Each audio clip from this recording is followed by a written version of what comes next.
안녕하세요. 저희 집은 오빠가 둘 있고요. 저랑 엄마 아빠까지 이렇게 5식구입니다. 그러다 몇 년 전에 큰 오빠가 결혼하고 1년 있다가 바로 작은 오빠도 결혼했죠. 결혼 전 가족들이 모여 식당에서 식사할 때 엄마가 말씀하시길, 아이고, 두 아들 장가 보내고 며느리도 둘이나 있으니 이제 나도 며느리가 해주는 밥 좀 받아 먹어보겠네 라고 하며 전형적인 시어머니 멘트를 날렸습니다. 저는 새언니 편을 들어주는 착한 올케가 되고 싶었기에 엄마의 옆구리를 쿡 찌르며 눈치를 줬습니다. 그런데 작은 새언니가 글쎄 어머니 걱정 마세요. 앞으로 숟가락 하나 까딱하지 마세요. 라고 자신만만하게 말하더라고요. 작은 새언니의 대답에 엄마는 입이 귀에 걸리시면서 진심으로 뿌듯한 표정을 지어 보이셨죠. 그리고 그해 명절에 우리 가족은 뜻하지 않던 지옥을 만났습니다. 다들 명절 전에 대청소 한 번씩은 하잖아요. 그래서 저희 엄마도 슬슬 짐도 정리하고 더러운 건 안 보이게 숨겨놓고 했었는데 글쎄 명절 일주일 전에 작은 새언니가 큰 가방 2개를 끌고 내려왔더라고요. 처음에 무슨 이사라도 온 줄 알았습니다. 사람이 들어갈 만한 크기였거든요. 작은 새언니는 당당하게 청소가 필요할 것 같아서 자기가 전부 준비해왔다며 웃더군요. 엄마는 당연히 좋아하셨습니다. 하지만 엄마의 기쁨이 곡소리로 바뀌는 데는 시간이 얼마 안 걸렸죠. 작은 새언니는 도착하자마자 집안 대청소를 시작했습니다. 근데 이 대청소라는 게 그냥 우리가 일반적으로 생각하는 대청소가 아니었어요. 전문 업체에서는 입주 청소급이었죠. 그릇 다 싸놓고 소독하고 냉장고 싹 비워버리고 심지어 냉장고를 끌어내서 냉장고 바닥까지 청소하더군요. 처음에 그 모습을 보고 입이 딱 벌어졌습니다. 여리여리하게 생겨서는 냉장고와 식기세척기까지 번쩍 들어올려서 밑에 먼지를 닦는데 다들 그렇게까지 열심히 할 필요 없다며 새언니한테 좀 쉬면서 하라고 말했죠. 그런데 먼지만 닦으면 다행인데 조금이라도 더러워 보이는 건 전부 버렸습니다. 오래되고 찌그러지고 코팅 벗겨진 양은 냄비는 알루미늄 중독에 걸린다면서 버렸고 또 코팅 벗겨지는 프라이팬은 납, 알루미늄 멜라닌 중독에 걸린다면서 냅다 버렸습니다. 이것저것 싹 버리고 후드부터 싱크대까지 거의 재조립 수준으로 만들어버리더라고요. 저희 집 주방이 오래되다 보니 싱크대 실리콘 부분에 곰팡이가 있었는데 그걸 세제를 이용해서 닦는 게 아니고 실리콘을 전부 긁어내고 새로 했습니다. 엄마는 엄청 당황하더니 이렇게 다 버리면 어디다가 밥 해먹냐고 소리를 지르는데 작은 새언니는 눈 하나 깜짝하지 않고 어머니 냄비 같은 거 아끼지 마세요. 이거 얼마 한다고. 건강 잃으면 어떻게 하시려고요? 라고 대답했습니다. 새언니 말도 전부 맞는 말이라서 그때부터 우리 가족들은 새언니의 행동 하나하나를 관찰했습니다. 저 시집갈 때 주신다고 모아둔 냄비 그릇 다 꺼내서 씻고요. 싱크대 안에 라벨별로 줄 서 있는 양념통을 보고 뭔가 잘못되어 가고 있다는 걸 느낄 수 있었죠. 저녁 식사를 하면서도 엄마는 주방 살림들을 죄다 내다 버린 것에 대해 화가 안 풀려서 씩씩거리는데 작은 새언니가 대뜸 저에게 20만 원을 주더군요. 아가씨, 내일 청소 좀 하게 어머니 아버님 모시고 찜질방 좀 갔다가 외식하고 늦게 들어오세요. 라고 합니다. 오늘의 일을 떠올려 볼 때 엄마와 제가 집을 비운다면 얼마나 무시무시한 결과를 초래할지 덜컥 겁이 나긴 했거든요. 그래도 며느리가 자기 돈 꺼내주면서 엄마 모시고 찜질하고 맛있는 거 먹고 오라는데 안 갈 이유가 없다고 열심히 엄마를 설득했어요. 다음날 새벽 5시부터 일어나 주방에서 뒤집는 소리에 신경이 쓰이긴 했지만 저는 엄마를 설득해서 부모님과 하루 종일 나가서 찜질도 하고 저녁도 거하게 먹고 돌아왔습니다. 그리고 그날 밤 집으로 돌아온 부모님과 저는 집안의 살림이 절반 이상 증발해버린 마법을 목격하고 말았죠. 특히 엄마는 대문 앞에 내쳐져 있는 집안 살림들을 보며 망연자실했습니다. 지나가던 동네 사람들이 이 집 이사 가냐고 묻더라고요. 엄마는 기가 막혀 아무 말도 못하고 있고 이제껏 지켜보던 아빠가 화를 참지 못하고 새언니한테는 직접적으로 화를 내지 못하시고 작은 오빠에게 전화해서 난리를 쳤네요. 근데 작은 오빠 하는 말이 작은 새언니의 취미이자 특기가 청소라고 하지 않았냐며 자기도 결혼하고 보니 그만큼 우리 집이 더러웠다고 하더군요. 처음에는 적응이 안 될 수 있는데 막상 하고 나면 속이 시원해지고 후련해질 거라고 버려지는 물건의 미련을 빨리 버리라고 불난 집에 부채질을 하고 있는 거예요. 결국 그날은 그냥 넘어갔습니다. 물론 엄마는 밤새 잠 못 이루시고 들썩거리면서 화를 사귀고 계셨지만요. 다음 날 작은 새언니와 오빠가 집에 왔습니다.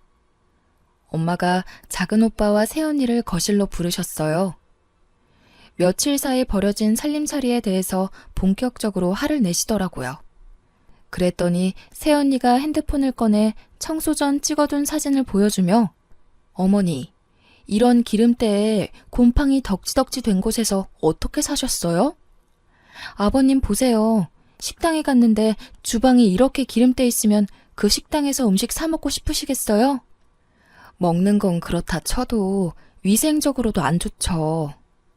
음식에 이런 거 하나 들어가 봐요. 그게 다 몸속으로 들어가는 건데. 라며 차근차근 따지는데 틀린 말은 하나도 없고 나름 논리적이라 엄마는 반박도 못하고 거품을 무셨어요. 아빠도 그냥 끄덕이고만 계셨고요. 엄마가 조용해지니 다음 화살은 저에게 날아왔습니다. 새언니는 저에게 다 큰 여자 방 꼬락서니까 그게 뭐냐면서 잔소리를 하더군요. 순간 짜증이 나서 남의 방을 왜 뒤지냐고 따졌어요. 그랬더니 작은 새언니 특유의 단호한 얼굴로 정말 너무 더러워서요 라고 하더군요. 결국 연휴 내내 새언니는 신들린 무당처럼 세제를 들고 날아다녔고 바퀴 달린 미니 크레인이라는 신문물의 도움을 받아 800ml짜리 냉장고를 끄집어내 10년 전 잃어버린 내 성적표를 찾아내는 기적과 안방 서랍장 뒤에서 아빠가 숨겨놓고 잊어버린 비상금을 찾아내기도 했고요. 작은 방 책장을 조심스레 드러내더니 그곳엔 오빠들의 직바꾸리 폴더에 담지 못했던 여자들의 사진을 발견하는 기적들을 행하셨습니다. 엄마는 언니가 버리면 다시 주워와서는 작은 새언니가 버릴까봐 다시 숨기는 숨바꼭질을 하더군요. 명절 때 엄마도 저도 부엌 근처에도 못 갔어요. 큰 새언니 역시 영문도 모른 채 싱크대 근처도 못 가고 피난 행렬에 동참했죠. 작은 새언니는 본인이 일하는 주변에 사람들 오는 거 정말 싫다고 단호히 선언했기에 온 가족이 작은 새언니 주변에 얼씬도 못했네요.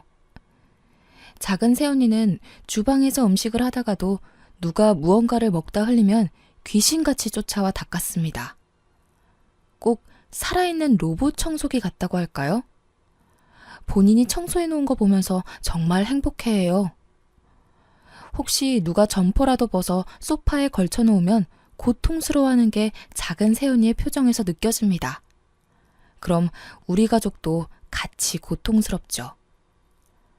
갑자기 뭔가 무거운 공기가 느껴지면 100% 누군가 해서는 안 될 짓을 했다는 거죠. 그래서 온 가족이 집에 들어올 때 밖에서 옷을 털고 들어오는 진 풍경이 펼쳐졌고 집에 들어와서도 먼지라도 흘릴까봐 작은 새언니가 부를 때까지 안방에 강제로 갇혀 있었습니다. 한 번은 식사 중 아빠가 쩝쩝 소리 내며 식사를 하셨더니 입안에 음식이 보이는 건 예의 없는 짓이라며 다른 사람들이 보면 더럽다고 욕한다며 아빠에게 훈계를 했습니다. 여기서도 엄마가 빵 터지셨죠. 안 그래도 뭐 하나 꼬투리 잡을 거 없나 보고 계셨는데 엄마는 어디 시아버지에게 그게 무슨 말버릇이냐며 호통을 치더군요. 사실 엄마도 보통 사람은 아니라 둘 사이의 말싸움이 장난 아니었지만 작은 새언니는 절대 엄마에게 밀리지 않았고 결론은 더럽다. 단 하나였어요. 무슨 말싸움을 저리 잘하는지 말싸움 대회라도 있으면 금메달은 따놓은 당상이겠더라고요. 명절 당일에 친정도 안 가고 우리 집 청소를 하더군요. 보다 못한 엄마가 친정에 좀 가라며 등 떠밀었더니 아이 같은 한바구음을 지으며 청소할 게 많아서 친정은 다음에 간다고 말씀드려놨다고 하더군요. 작은 오빠는 올 것이 왔다고 예상했다는 듯 명절 전날 와서 명절 당일 와이프를 두고 혼자 집에 가는 거예요. 정말 어이없었죠. 그렇게 전쟁과도 같았던 태풍과도 같았던 명절이 휩쓸고 지나갔습니다.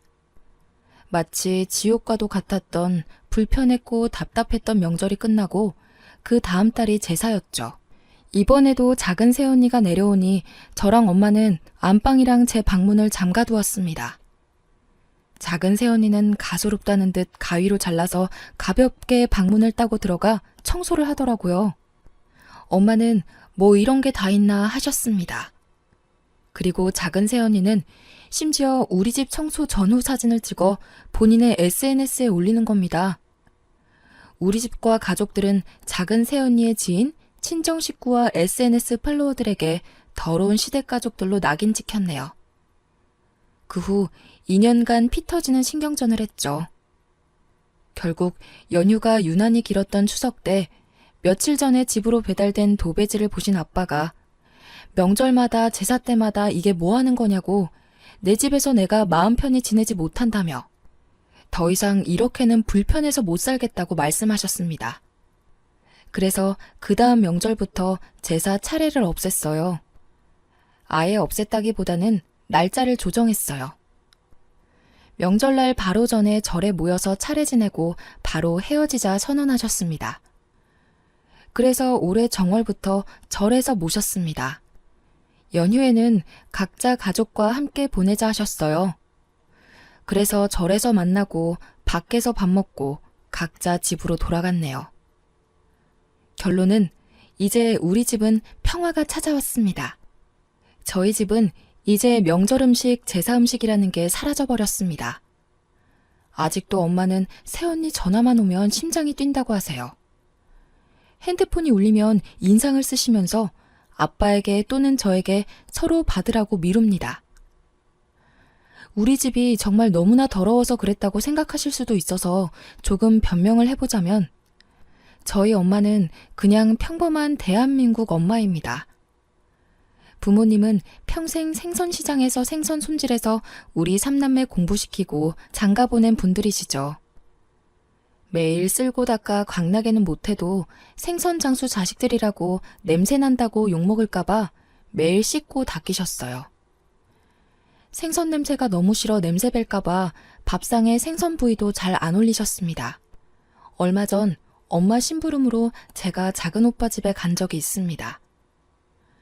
부모님이 작은 새언니한테 워낙 대이셔서 작은 오빠 집 근처도 안 가려고 하세요. 저도 안 가고 싶었는데 엄마는 죽어도 쟤네들 사는 곳은 절대 안 가겠다며 못 박았습니다. 오빠만 오라고 하면 혹시라도 새언니랑 같이 올까봐 꼴 보기 싫다고 저한테 다녀오라고 명령하셨죠.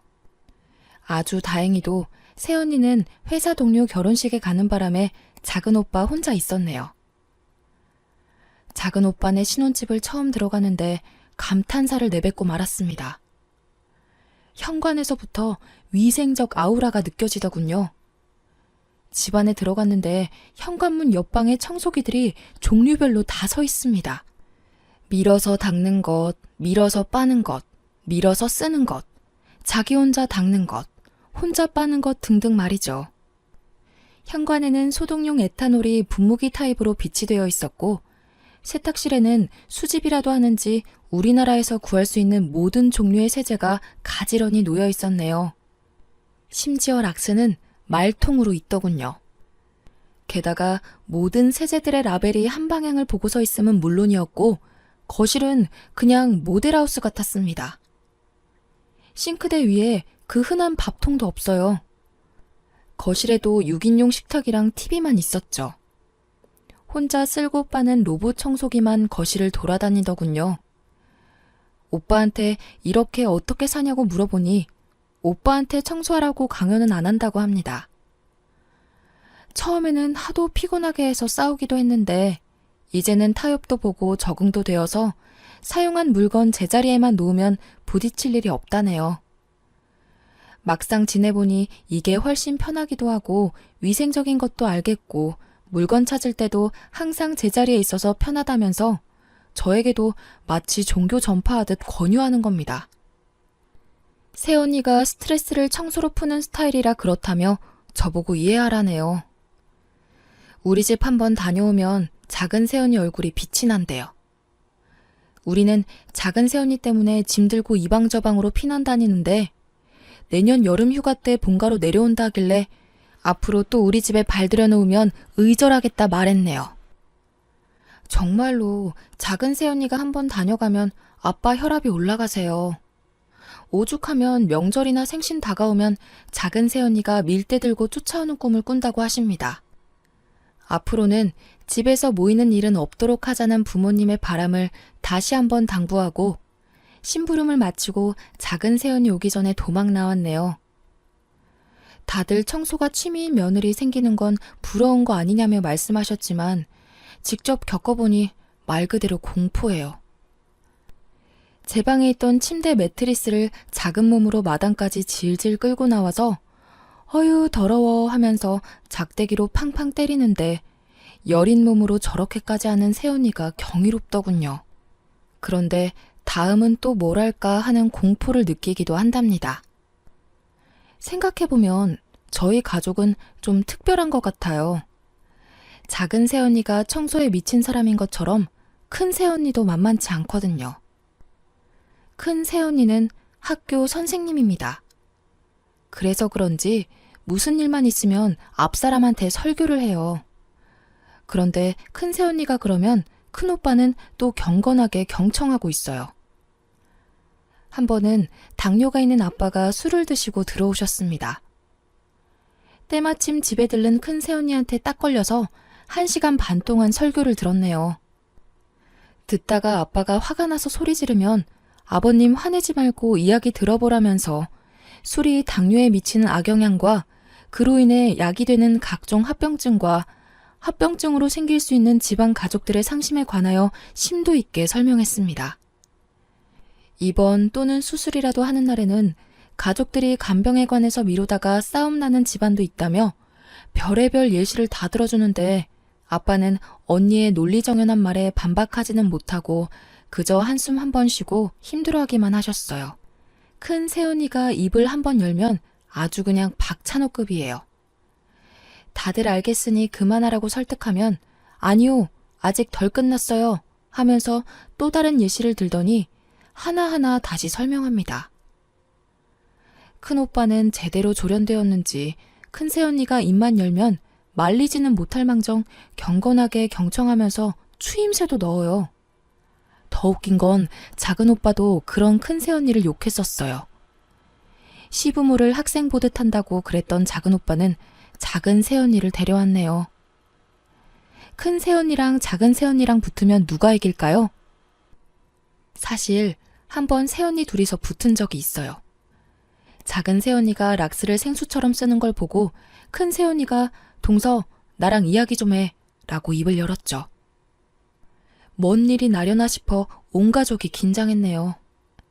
하지만 새언니들의 싸움은 얼마 지나지 않아 작은 새언니의 완승으로 끝났습니다. 큰 새언니는 동서 락스는 독성 물질이 어쩌고 저쩌고 지나치게 사용하면 어쩌고 저쩌고 작은 새언니가 더럽지 않아요? 라고 말하고 큰 새언니가 하지만 락스는 독성가스가 어쩌고 저쩌고 말하면 작은 새언니는 깨끗하지 않아요? 다시 큰 새언니가 그래도 가족의 건강을 생각해서 어쩌고 저쩌고 라고 하니 작은 새언니가 그럼 형님이 하실래요? 제가 보고 배울게요 라고 하더군요. 결국 큰 새언니가 미안하다고 하고 이렇게 허망하게 끝났네요. 그 뒤로 작은 새언니가 주방일 끝내고 돌아서면 큰 새언니가 바로 짐 챙겨서 식구들 몰고 청소 끝낸 방으로 들어갑니다. 무슨 대관령 양떼 목장의 양떼 같아요. 우리 엄마 아빠 평생 생선 팔아 과외시켜 좋은 대학 보내고 집 사서 장가 보냈더니 깔끔 대마왕 서장훈과 투머치 말 많은 박찬호를 데려왔네요. 두 분께 개인적인 감정이 있는 건 아닙니다. 그쪽으로 유명한 대명사라서 언급했습니다. 중간에 낀 저로서는 남은 엄마 아빠가 걱정인 거죠. 저야 시집 가면 벗어나는 거니까. 하지만 엄마 아빠는 새언니들과 앞으로 살아갈 날이 훨씬 더 많은데 두 새언니들의 확고한 고집이 꺾일 것 같지 않네요. 뭐 그 고집이 나쁜 쪽은 아닌 거니까 다 듣고 보면 틀린 말은 아니고 다 좋자고 하는 거잖아요. 본인들 고생하겠다고 시간 내서 저러는 거니 하루빨리 엄마 아빠가 새언니들을 인정했으면 하네요. 그저 시부모의 숙명으로 받아들이면서 잘 맞춰서 오래오래 스트레스 받지 않고 잘 지냈으면 하는 바람입니다. 하루빨리 우리 집에 평화가 찾아오길 바래요. 제 이야기는 여기까지입니다.